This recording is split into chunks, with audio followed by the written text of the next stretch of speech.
وہ جہاں دیکھتا ہے کہ معاملہ ہلکا ہے تو وہاں وہ گرم خون جلال میں، اور جہاں دیکھتا ہے کہ سامنے والا تگڑا ہے تو وہاں وہ گرم خون فوراً ٹھنڈا ہو جاتا ہے۔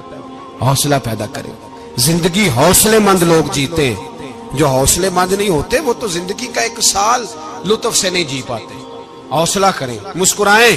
میرے نبی پاک صلی اللہ تعالی علیہ وسلم نے نا عثمان بن طلحہ کعبے کی چابی ان کے پاس ہوتی تھی، حضور نے ایک دن فرمایا عثمان، اچھا یہ نہیں تھا کہ عثمان خاص لوگوں کو چابی کعبہ کھول کے دکھاتے تھے، بلکہ ان کو قریش کی جانب سے یہ حکم تھا کہ جو بھی تجھے کہے تو نے کعبے کا دروازہ کھول دینا۔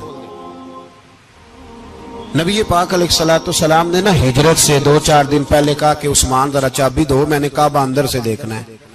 بڑے ٹھنڈے دل سے ذرا سننا، ادھر دیکھو میری طرف، ادھر دیکھیے گا ذرا میرے بھائی۔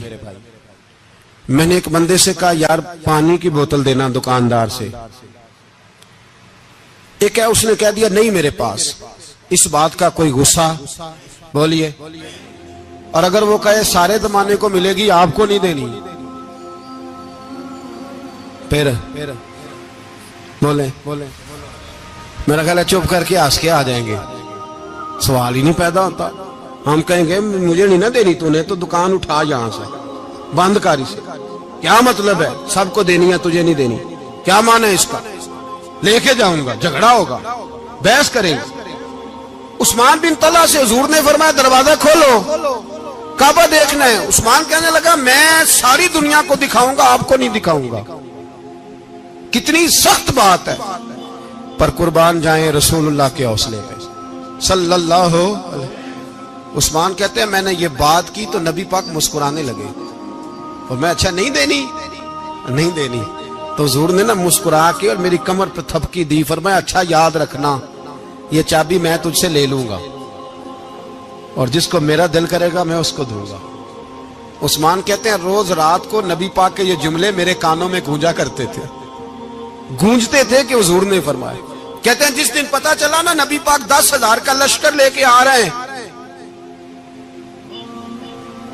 تو ابو سفیان میٹنگیں کر رہے تھے، مکے کے سارے سردار تیاری کر رہے تھے، اور میرے کانوں میں ایک ہی لفظ تھا کہ حضور نے فرمایا میں چابی لے لوں گا، پھر جس کو میں چاہوں گا اسے دوں گا۔ عثمان کہتے حد ہو گئی، وقت گزر گیا، حضور آ گئے، طواف فرمایا، اور طواف کے بعد میرے نبی پاک علیہ السلام نے فرمایا بلاؤ نا ذرا عثمان کو۔ عثمان کہتے ہیں میں چابی لے کے آیا تو دوسرا جملہ کوئی نہیں۔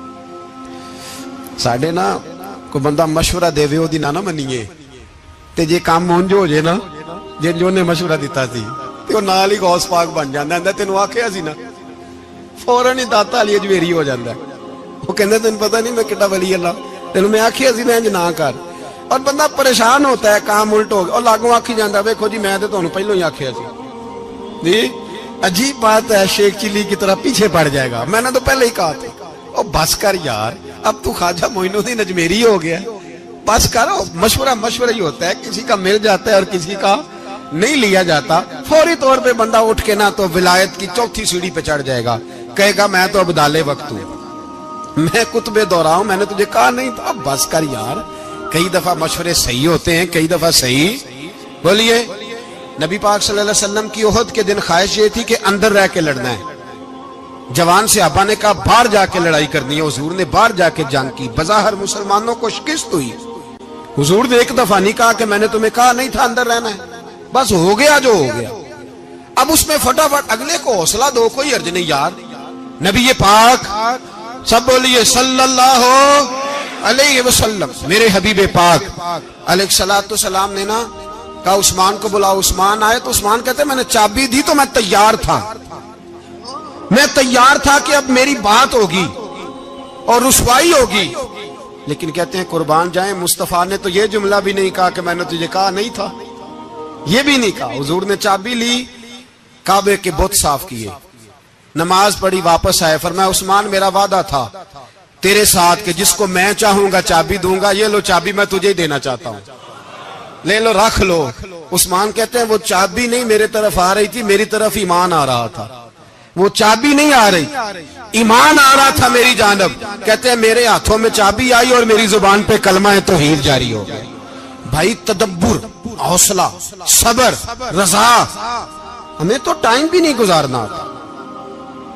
گھر کا ماحول، گھر کے اندر رہ کے لوگ دکھی ہیں، اس لیے کہ ہماری طبیعتوں میں حوصلہ نہیں، ایک منٹ کے لیے نہیں، ایک سیکنڈ کے لیے بھی ہم یہ برداشت نہیں کرتے کہ چلو تھوڑا انتظار کریں، وقت کو دیکھیں، موقع کو دیکھیں.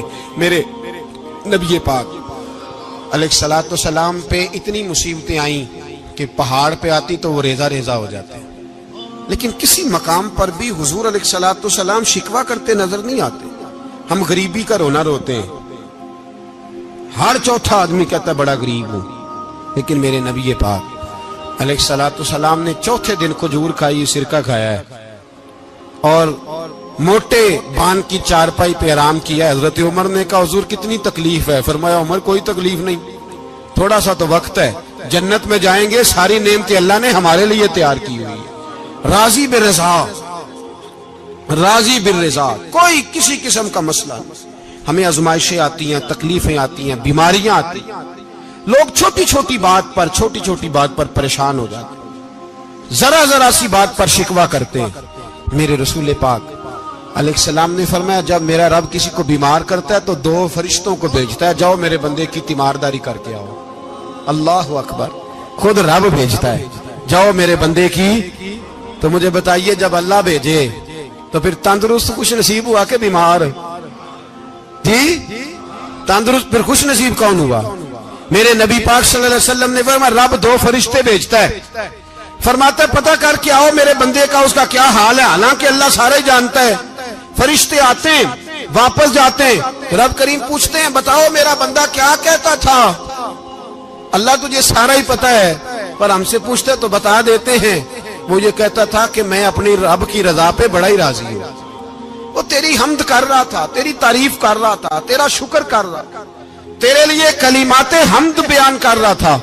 تو میرے نبی پاک علیہ السلام فرماتے ہیں، اللہ فرشتوں سے فرماتا ہے سنو پھر اگر میں اپنے بندے کو اس بیماری میں شفا دوں گا تو اس تندرستی سے زیادہ اچھی تندرستی دوں گا جو پہلے اسے عطا کی ہوئی تھی، پہلے سے اچھی صحت دوں گا. اور اگر اسے اس بیماری میں موت دوں گا تو پھر مرتے ہی اس کے لیے میں جنت کا فیصلہ فرما دوں گا.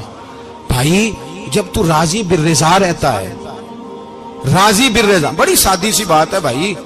آپ گھر گئے روٹی مانگی تو اگر کسی نے کہا نا کہ اتنی تھکاوٹ ہے ٹائم پہ آیا کرے اس وقت، تو روٹی تو وہ بھی مل گئی اور اس میں لذت، وہ سکون نہیں، وہ سکون نہیں.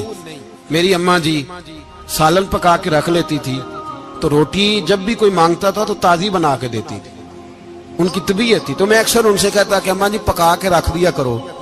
کہتے تمہیں خوشی نہیں ہوتی جب تمہاری اماں تازی پکا کے دیتی ہے؟ خوشی ہوتی ہے، طبیعت میں خوشی ہوتی ہے.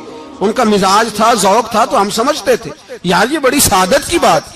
تو آپ گھر گئے رات کو تو گھر والوں سے کہا روٹی، تو فوراً اٹھے فوراً، اور انہوں نے کھانا تازہ بنایا اور ساتھ یہ بھی کہا باہر سے نہ کھایا کرے بندہ بیمار ہو جاتا ہے. کتنی ٹھنڈک پہنچتی ہے آدمی کے دل کو، سکون ملتا. تو بھائی بیماری تو آپ نے کاٹ لی، لیکن ساتھ کہو ہو بڑا بیمار ہوں، میں نے تو اتنے گناہ بھی نہیں کیے، ظلم بھی نہیں کیا، کسی کو کچھ بھی. اب بیماری تب بھی کٹ گئی، پر بڑی آزمائش، مریض ڈاکٹر کے گلے پڑ رہا ہے، اس کے لواحقین جھگڑے کر رہے ہیں، بیماری وہ بھی کٹ گئی.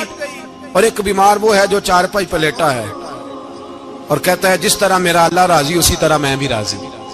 تو بیماری اس کی بھی کٹ گئی. حضرت یونس علی نبینا علیہ الصلوۃ والسلام نے ایک دن حضرت جبریل امین ملنے آئے تو جناب یونس علیہ السلام کہنے لگے اے جبریل، اللہ کے نیک بندوں میں جو اللہ کو اس وقت سب سے زیادہ پسند ہے نبیوں کے بعد، توجہ کرنا بات کا، جو سب سے زیادہ اللہ کو پسند ہے نبیوں کے بعد ولیوں میں، اور سب سے زیادہ اللہ جس کو اللہ کی بارگاہ میں عبادت گزار لکھا جاتا ہے، میری اس بندے سے ملاقات کرا.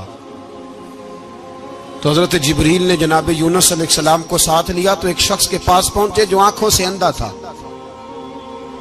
دونوں ہاتھ اس کے سلامت نہیں تھے اور پورے جسم میں پیپ جاری تھی، ریشہ تھا.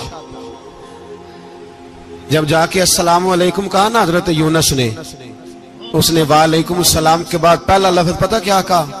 اس نے کہا یا اللہ تیرا شکر ہے، یا اللہ تیرا آپ بھی ادا کریں اللہ کا شکر، یا اللہ تیرا شکر ہے۔ تو حضرت یونس علیہ السلام کہنے لگے تو شروع سے اس طرح کا ہے، نابینا بھی اور ہاتھوں سے معذور بھی اور سارا جسم شروع سے؟ تو بڑے ہی خوبصورت لفظ اس بیمار نے کہے، کہنے لگے نہیں حضور میں بالکل ٹھیک ٹھاک تھا، جب تک میرے رب نے چاہا کہ یہ دنیا کو دیکھے تو تب تک اس نے مجھے آنکھیں دیں، اور جب اس نے چاہا کہ اب اس کا دیکھنا بہتر نہیں تو اس نے واپس لے لی۔ تو یا اللہ تیرا شکر ہے، اللہ تیرا شکر ہے۔ پھر کہا جب تک اس نے چاہا کہ میرے ہاتھ رہے تب تک رہے، جب اس نے چاہا کہ میرے لیے بہتر نہیں تو اس نے لے لیے، تو یا اللہ تیرا شکر ہے۔ جب تک اس نے چاہا کہ میرا جسم صحیح و سلامت رہے تو رہا، اور جب اس نے چاہا کہ میرے لیے بہتر نہیں تو مجھے بیمار کر دیا، تو یا اللہ تیرا شکر ہے۔ تو حضرت یونس علیہ السلام کہنے لگے جبریل واقعہ یہ اللہ کا سب سے زیادہ شکر گزار بندہ ہے، سب سے زیادہ عبادت گزار بندہ ہے، سب سے زیادہ۔ میرے نبی پاک علیہ السلام نے فرمایا مومن ہر حال میں نفع میں ہے، نعمت ملے تو شکر کر کے نفع، مصیبت آئے تو صبر کر کے نفع۔ اپنی زندگی میں تحمل، بردباری، علم پیدا کرے، حوصلہ پیدا کرے۔ ہر آنے جانے والے شخص کے مزاج کے مطابق اسے نہ ملے، اپنا مزاج صحیح رکھے، اپنی طبیعت کے مطابق اپنے ماحول کو برقرار رکھیں۔ علم کے ساتھ گزارا کرو گے تو رشتہ داروں سے بھی بنی رہے گی، دوستوں سے بھی بنی رہے گی، ہر ایک سے تعلق رہے گا۔ اور اگر آپ کے اندر یہ حوصلہ نہیں تو پھر سارے معاملات پریشانی کا شکار ہو جائیں گے۔ یہ تو آج کا مضمون تھا۔ ہمیں نا لوگ مشورہ دیتے ہیں، کہتے ہیں پیر صاحب درویشوں کو سیاست کی بات نہیں کرنی چاہیے، دیتے ہیں نا مشورہ لوگ، جی تھوڑا تھوڑا بول دیں، تھوڑا تھوڑا دیتے ہیں نا۔ اگرچہ ہم ان کی بات نہیں مانتے، اس لیے کہ اقبال نے کہا تھا جدا ہو دین سیاست سے تو رہ جاتی ہے چنگیزی، جدا ہو دین سیاست سے تو۔ اور پہلا فکرہ یہ ہے کہ جلال بادشاہی ہو یا جمہوری تماشا ہو، جدا ہو دین سیاست سے تو رہ جاتی ہے۔ اس نے کہا جب سیاست اور دین علیحدہ علیحدہ ہوتے ہیں تو چنگیز خان اور ہلاکو خان پیدا ہوتے ہیں۔ سیاست جب تک مسجد کے اندر رہتی ہے تب تک پاک صاف رہتی ہے، وہ گندی ہوتی تب ہے جب مسجد سے نکل جاتی ہے۔ حضرت علی کے زمانے تک مسجد میں رہی، پاک صاف رہی، یزید باہر لے گیا تو گندی ہو گئی، حضرت عمر بن عبدالعزیز دوبارہ مسجد میں لے آئے تو پھر پاک ہو گئی۔ لیکن پھر بھی ایک ساتھی نے مجھے کہا تو اس کی بات میں سب کی باتیں نہیں مانتا، اس کی بات میری سمجھ میں آئی۔ وہ کہنے لگا جی اصل بات یہ ہے کہ سیاسی تبصرے تجزیے ہم اخباروں میں ٹی وی پہ جا کے بیٹھے، جا کے بڑی مہربانی میری طرف دیکھیں، وہ ہم سنتے رہتے ہیں تو ہمارا دل کرتا ہے مسجد میں صرف ہم رسول اللہ کا پیار ہی سنیں۔ تو میں نے کہا یار تیری بات دل کو لگتی ہے، یہ بات صحیح ہے، چلو یہ نیت اچھی ہے، یہ تیرا نظریہ ٹھیک ہے، مان گئے ہم۔ میں چلا گیا دکاندار کے پاس اور میں نے اس کو جا کے کہا کہ گاڑی کا انجن کھولو، اس طرح کرو اس طرح۔ اس نے کہا مولانا آپ جا کے نا گھر تو فقہ کی کتاب کھولیں، اس لیے کہ گاڑی کے انجن کے بارے میں آپ کو معلومات، یہاں اگر آپ نے یہ کام کرنا ہے تو اس کو پڑھیں، کسی استاد کے پاس ورکشاپ پہ آئیں، آپ کے ہاتھوں کو، منہ کو، چہرے کو مٹی لگے، دھواں لگے، گریس لگے، پھر آپ کو پتہ چلے گا انجن کیسے کھلتا ہے۔ صحیح کہہ رہا ہوں؟ نہیں صحیح کہہ رہا؟ دعا گلنا تو یہاں کر چڑی جائے، صحیح کہہ رہا ہوں جی؟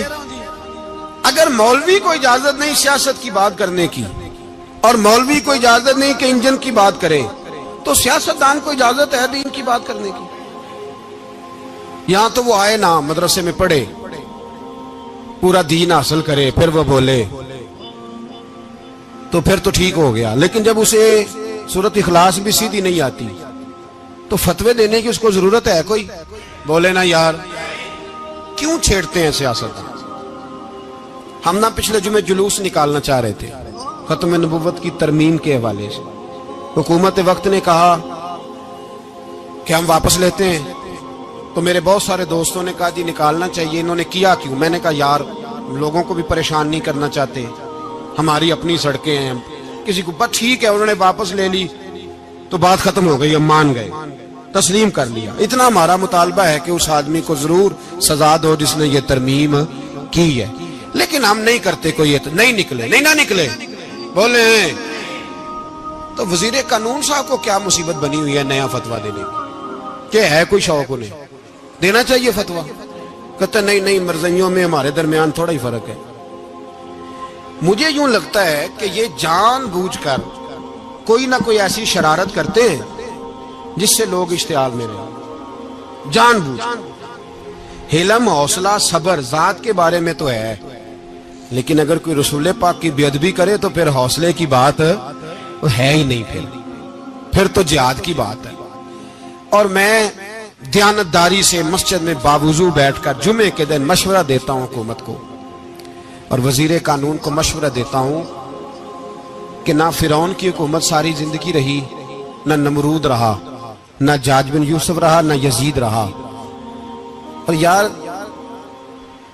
درباری بن کے حکمرانوں کی چاپلوسی کرتے کرتے تم یہاں تک آ گئے ہو کہ اب نبی پاک کی عزت کو ہاتھ ڈالنا شروع کر دیا ہے۔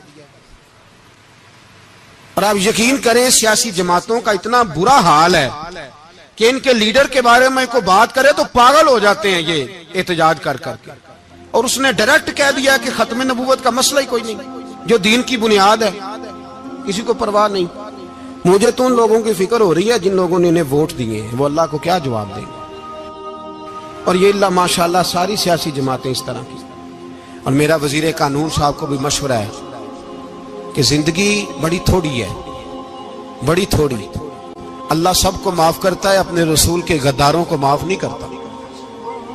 اور یہاں تمہاری گاڑیوں پہ جھنڈے لگے ہوئے ہیں، وہاں بھی تمہارے جھنڈے لگیں گے، پر اس لیے لگیں گے کہ یہ غدار ہے ناموس رسالت، یہ جھنڈے لگیں گے۔ شرم کرو اور ڈر جاؤ، بس کر دو، تمہارے منہ میں اب دانت پورے نہیں رہے۔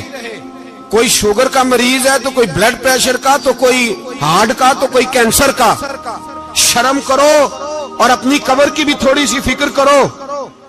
بتاؤ پاکستان کے کتنے صدر گزرے، وزیر اعظم گزرے، تو ان کی قبریں کہاں ہیں؟ کوئی جاتا ہے ان کی قبروں پہ؟ کسی کو خبر ہے؟ کیوں اپنے لیے جہنم کٹھی کرتے؟ سارا کچھ دنیا داری رہ گئی ہے، سارا کچھ صرف یہی رہ گیا۔ حضرت ابو بکر سردار تھے، حضرت عمر سردار تھے قبیلے، حضرت عثمان سردار تھے، انہوں نے سرداریوں کو ٹھوکر مار کے رسول اللہ کے قدموں میں بیٹھنا پسند کی، سرداریاں چھوڑ کے غلام بن گئے۔ تم سرداریاں بچانے کے لیے رسول اللہ کی غداری کرتے ہو، شرم نہیں آتی؟ اور قوم شکوہ ہے مجھے ان لوگوں سے جو مولوی تو کہہ دیتے ہیں تو سیاست نکار، اور کسی سیاستدان کو منع نہیں کرتے کہ جب تجھے سورت فاتحہ بھی نہیں آتی تو تجھے کس نے اجازت دیا اتنی بڑی بات؟ اور میں نے پچھلے سے پچھلے جمعے بھی کہا تھا، پھر کہتا ہوں اور آن دی ریکارڈ کہتا ہوں، مرزائی کل بھی کافر تھے، آج بھی کافر، اور قیامت تک، اور جو ان کے کفر میں شک کرے وہ بھی، اور پکا بے ایمان ہے، کافر ہے۔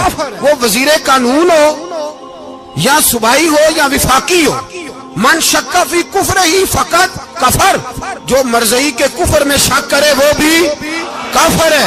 ہمارے رسول آخری رسول ہے، ہم کسی کو یہ اجازت نہیں دیں گے کہ وہ ختم نبوت میں رکھڑا ڈالنے کی کوشش کرے، ہم کسی کو یہ اجازت ہے۔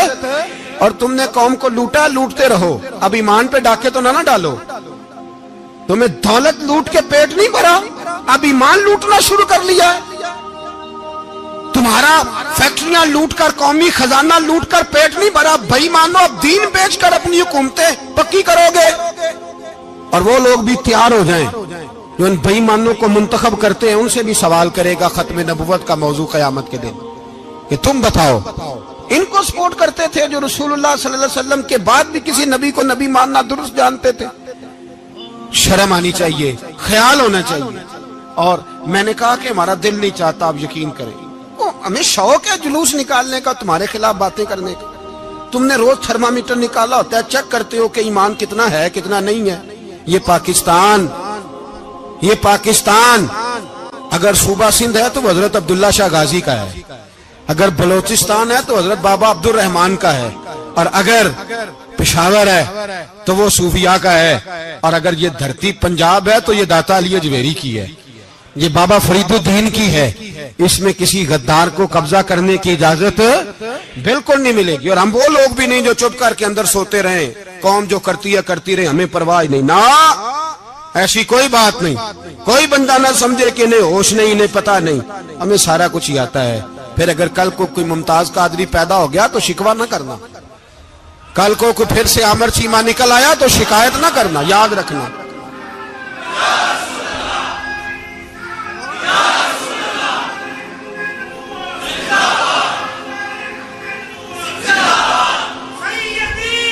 تو میرے بھائی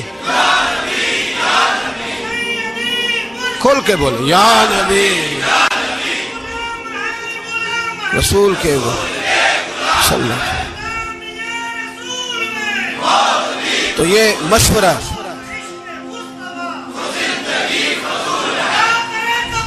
جزاک اللہ، تو یہ تمہیں مشورہ ہے۔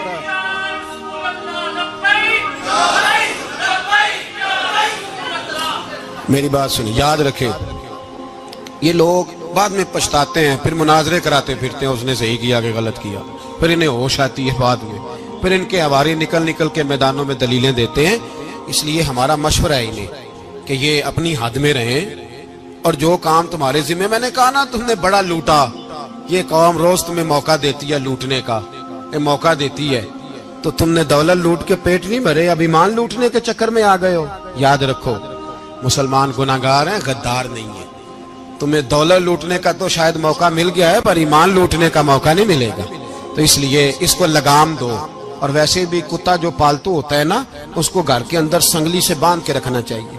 یہ تمہارے بوٹ چاٹتے ہیں، بھونکتے ہیں، تمہارے حق میں وزارتیں لیتے ہیں، ہم نے تو کوئی وزارت نہیں لی تم سے، اور نہ ہمیں شوق ہے اس لیے کہ ممبری کیا کرنی ہے جس کو ممبر رسول عطا کر دیا جائے، اس نے کیا کرنی ہے یہ ممبریاں جس کو پکا پکا ممبر رسول دے دیا جائے، تو اس لیے اس سے باہر آؤ۔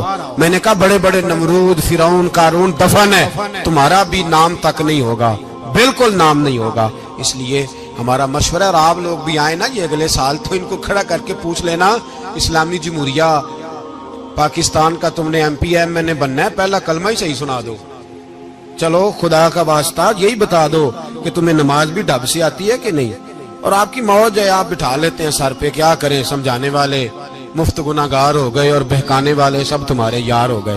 اس لیے یہ چھیڑتے ہیں جان بوجھ کے، اور پھر جب کوئی ممتاز قادری علیہ رحمہ پیدا ہوتے ہیں پھر انہیں دشواری ہوتی ہے، پھر ان کا جینا مشکل ہو جاتا ہے، یہ موقع دیتے ہیں، پتہ نہیں کس کے ایجنڈے پہ عمل کر رہے ہیں۔ میرا سوال یہ ہے، میں نے پچھلے جمعے پھر میرا سوال ہے کہ میں پوچھتا ہوں اس آدمی کو ضرورت کیا ہے ختم نبوت پر بات کرنے، جب امت مسلمہ کے متفق کا فیصلہ ہے کہ مرزائی کافر، اسمبلی نے بل پاس کر دیا کہ مرزائی، ان کو اقلیت قرار دے دیا، اور جب سے وہ اقلیت بنے نہ ہم نے ان کی عبادت گاہ جلائی، نہ ہم نے ان کو قبروں سے نکالا، نہ ہم نے، بس ٹھیک ہے جیسے عیسائی رہتے ہیں، یہودی سے کس ملک میں رہتے ہیں وہ بھی رہیں، اقلیت بن کے رہے، کوئی اعتراض، پر تم انہیں کھینچ کھونچ کے کیوں قریب کرتے ہو، تمہارا کیا یارانہ ہے ان کے ساتھ، بتاؤ تو صحیح۔ ان لوگوں سے ان کو چاہیے اپنے منہ میں لگام ڈالیں، اور اگر نہیں ڈالیں گے پھر انشاءاللہ ڈالی جائے گی، اور بڑی تگڑی ڈلے گی، اور پھر ایسی ڈلے گی ایسی ڈلے گی۔ سلمان تاثیر جب مرا تھا نا تو 5-5 لاکھ روپیہ مولویوں کو آفر کی جنازہ پڑھاؤ، 5-5 لاکھ روپیہ چھوٹے چھوٹے مولویوں کو، اور داتا صاحب کی مسجد کے خطیب بھی صوبائی جو تھے وہ خطیب تھے، ملازم تھے، انہوں نے کہا کہ ایمان نہیں بیچنا، نکالنا نوکری سے تو نکال دو، اور بادشاہی مسجد کا مولوی جس کا پتہ ہی نہیں چلتا کبھی کدھر چلا جاتا ہے کبھی کدھر، یہاں تو وہ بھی کھڑا ہو گیا، اس نے کہا نا ایمان نہیں بیچنا۔ گورنر ہاؤس کی مسجد کا امام کہنے لگا کہ بخشا جانا نہ جانا یہ تو رحمت الہی کا معاملہ ہے، پر اتنا گندا جنازہ نہیں پڑھنا، اتنا گندا جنازہ نہیں ہم پڑھیں گے، مرنے کے بعد تمہارے جنازے نہیں پڑھے جاتے، تمہاری قبریں خراب ہوتی ہیں، کدھر ہیں تمہاری دولتیں؟ اور وہ مولوی آج تک پتہ ہی نہیں کدھر گیا جس نے اس غلیظ کا گندا جنازہ پڑھایا۔ تو بھائی اپنی قبر حشر کو، جب جہاں تمہارے جنازے نہیں پڑھے جا رہے تو وہاں تمہارا کیا حال ہوگا۔ اس لیے ان لوگوں کو چاہیے کہ اپنی زندگی اس طرح گزاریں کہ کچھ نہ کچھ منہ لے کے سرور کائنات کے پاس چلے جائیں، ورنہ ایسا نہ ہو کہ یہاں بھی پھٹکار اور وہاں بھی پھٹکار۔